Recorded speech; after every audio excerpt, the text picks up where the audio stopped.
Hello friends. शीतल को खोने के बाद क्या राजेश समझ पाया पत्नी और प्रेमिका के बीच का फर्क।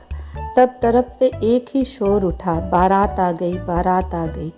सब एक साथ बारातियों का स्वागत करने के लिए स्वागत द्वार की ओर दौड़ पड़े। सजी सवरी दुल्हन को उसकी कुछ सहेलियां द्वार की ओर ला रही थी। वरमाला की रस्म अदा हुई। पहली बार वर ने वधू की ओर देखा और जैसे कोई उसके कलेजे पर वार कर गया। सारे रंगीन ख्वाब टूटकर बिखर गए। दूल्हा सोचने लगा, जिंदगी ने ये कैसा मजाक उसके साथ किया है। सांवला दुबला पतला शरीर, गड्ढे में धसी आंखें, मोटे होठ। दुल्हन का श्रृंगार भी क्या उसकी कुरूपता को ढक नहीं पाया। लेकिन अब क्या हो सकता था। ये गले पड़ा ढोल तो उसे बजाना ही था।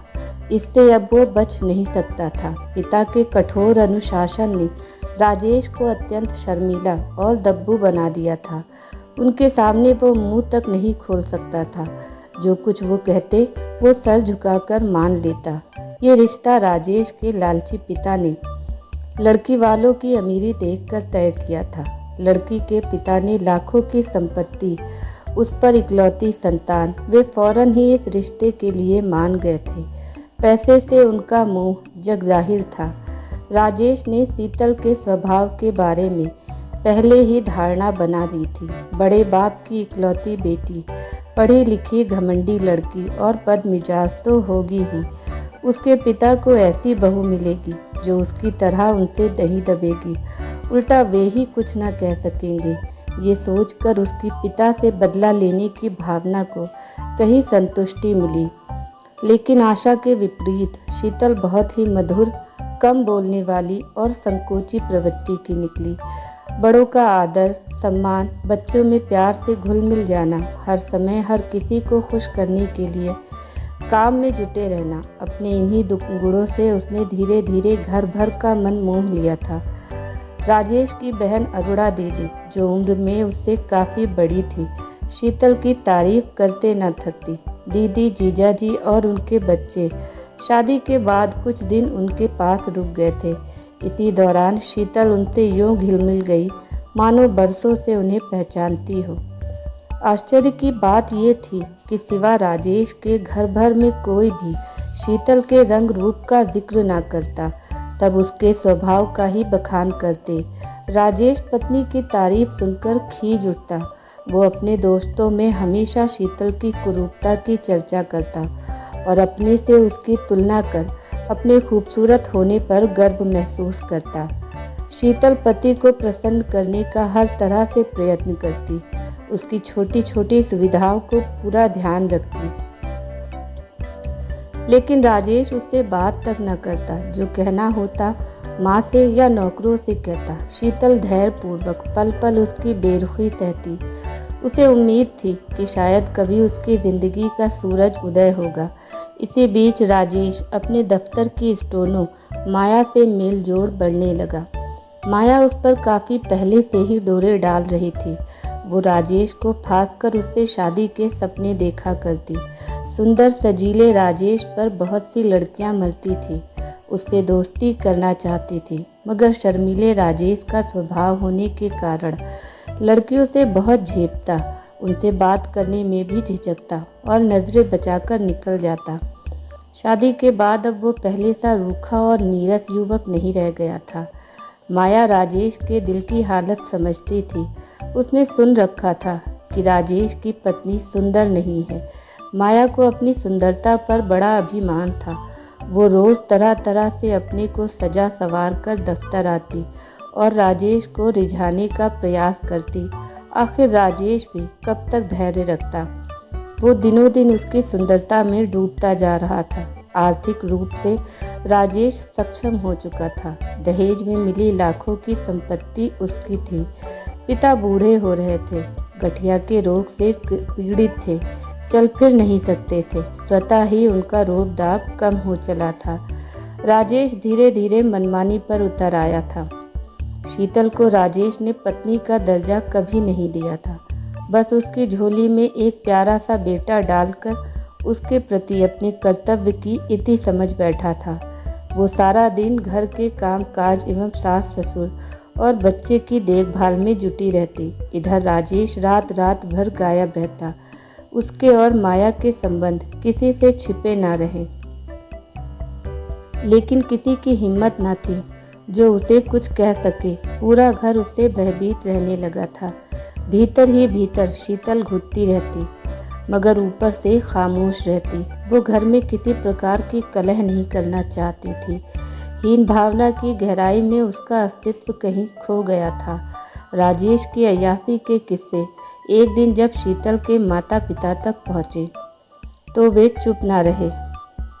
एक दिन जब माया राजेश के साथ कोई फिल्म देखकर लौटा तो अचानक अपने ससुर को वहां देखकर चौंक पड़ा। कहाँ से आ रहे हो राजेश? ससुर कृष्णलाल ने व्यंग्यात्मक स्वर में पूछा। एकाएक राजेश से कोई उत्तर न बन पड़ा। धीरे से बोला, दोस्तों के साथ फिल्म देखने गया था। सुनते ही उसके ससुर कठोर स्वर में बोले, ये मत समझो कि हमें तुम्हारी कारगुजारियों का पता नहीं। सोच रहे थे कि शायद तुम अपने आप संभल जाओ। शीतल बेचारी ने तो आज तक तुम्हारे खिलाफ एक शब्द नहीं लिखा। हर पत्र में तुम्हारी तारीफ ही लिखती थी।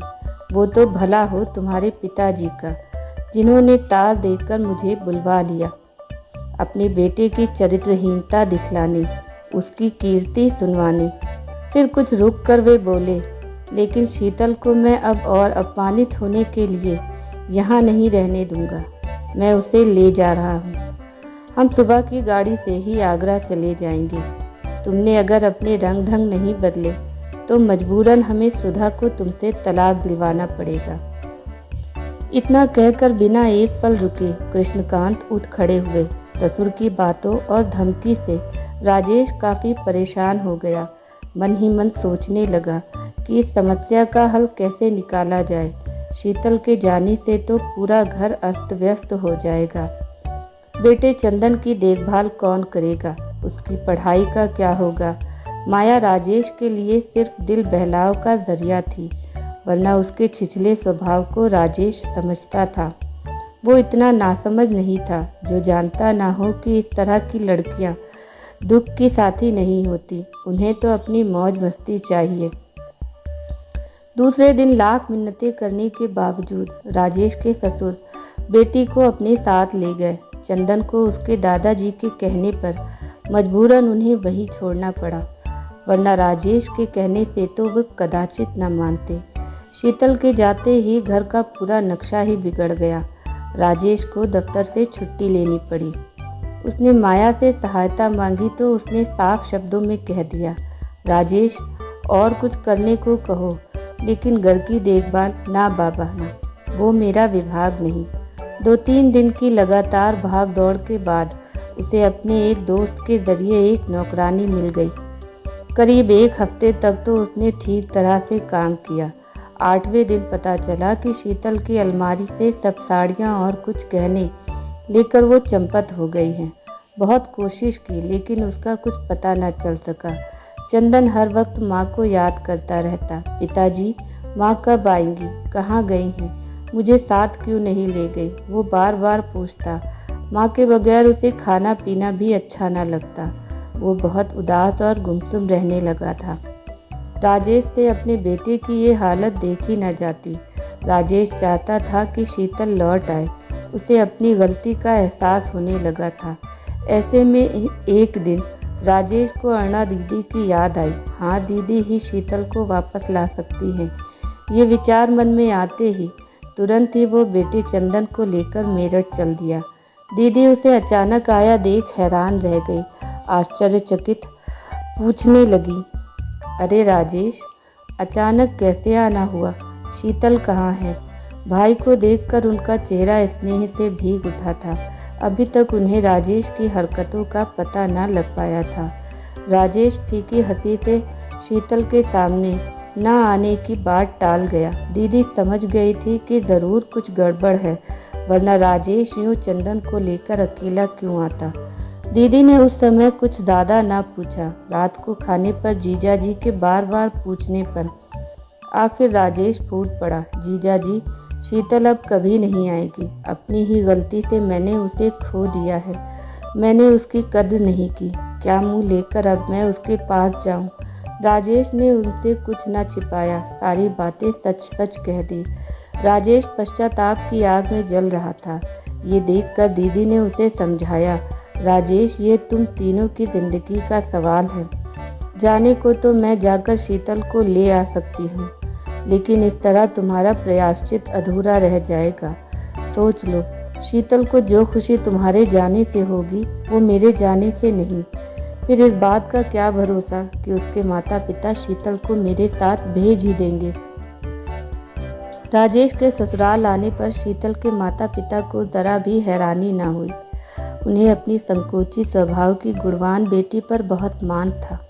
उन्हें पूरा यकीन था कि उस जैसी आदर्श पत्नी की कद्र राजेश एक दिन जरूर करेगा। इसी भरोसे पर तो वे उसे अपनी बेटी को लिवा लाए थे कि दूर रहकर ही राजेश उसके गुणों को आंक पाएगा। और हुआ भी वही। अपने कमरे में शीतल उत्सुकता से राजेश के आने का इंतजार कर रही थी। राजेश एक क्षण दरवाजे पर ठिठका, फिर उसने आगे बढ़कर शीतल को बाहों में भरकर उदास स्वर में पूछा, मुझे माफ़ करोगी शीतल? शीतल खामोश थी, लेकिन उसकी आंखों से बहते आंसुओं ने राजेश के सारे अपराध क्षमा कर दिए थे। आपको ये कहानी कैसी लगी? प्लीज़ कमेंट करके कहानी के बारे में अपनी राय हमें ज़रूर बताएं। अगर आपको ये कहानी पसंद आई हो तो अपने दोस्तों के साथ शेयर करें और ऐसी ही कहानियाँ सुनने के लिए हमारे चैनल से जुड़े।